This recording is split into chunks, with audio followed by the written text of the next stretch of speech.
Once upon a time, I was at work and my cohorts and I were instructed to scrape the baked resin off the bottom of an industrial oven. Upon doing so, I saw this baked resin and to me it looked a lot like slime, just in solid form. I decided to keep some of it with the intention of using it in some sort of tabletop crafting project. I've had them for a while and I thought I'd keep them for a rainy day. After I created my acid vat video, I knew exactly what I could use these for. And after going through the monster manual, I had a lot of ideas of what I could use these for. So it is with this video that I'd like to start off a series of videos that I'd like to do called trash builds, where I get something that is otherwise completely useless to somebody else and look at it with a different eye to make it into something useful for tabletop terrain or for crafting. The beauty of this is that I can use this as either scatter terrain or as actual minis to use in combat encounters. What I want to do is not only make terrain, but make jellies and slimes from the monster manual. So we're going to paint all these different colors and we're going to separate them and we're going to do a couple pieces each in several different colors. Start with green to go alongside the acid vat that I made in the previous video. My original intention was to just make a wash of the various colors that I needed, but that wasn't really going on very well or it wasn't showing up good, so I ended up having to thicken things up and using almost just straight paint.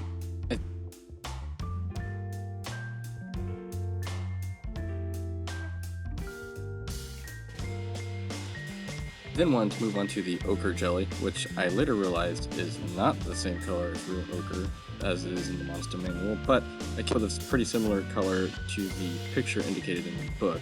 I gotta say, this is a good project because it offers instant gratification. It's going to take me longer just to record this audio than it is to actually have completed the project, which is great.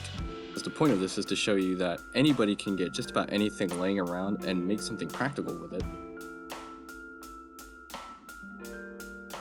As you can see, the opacity on some of these vary greatly. Some are quite clear and others are very opaque.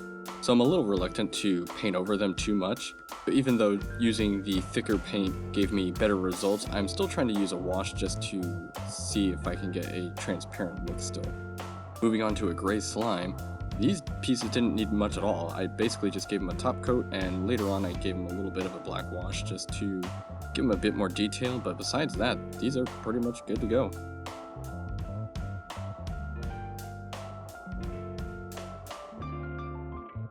Last but not least are the black puddings.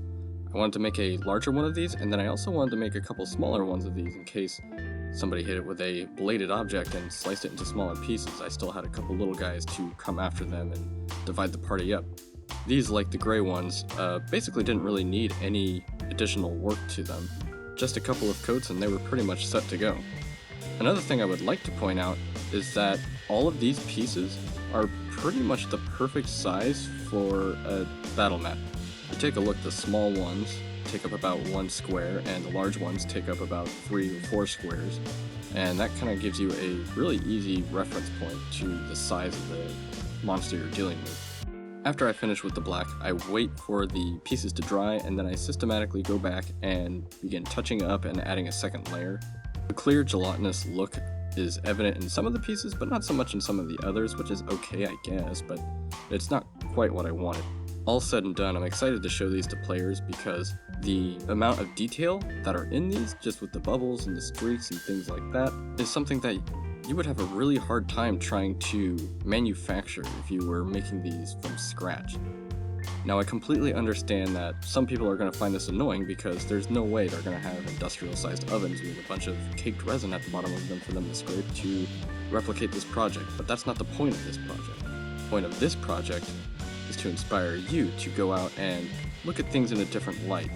You know how like in the cartoons, the sculptor sees a big block and they envision the thing that they're going to create.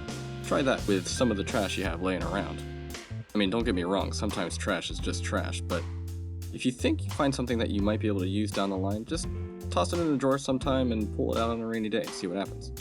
A few more touch-ups and things are just about set.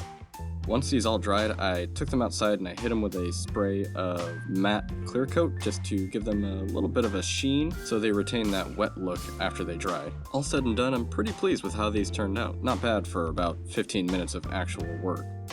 Well, that's it for this one. If you really liked what you saw today or if you want to see more of trash builds, let me know in the comments below.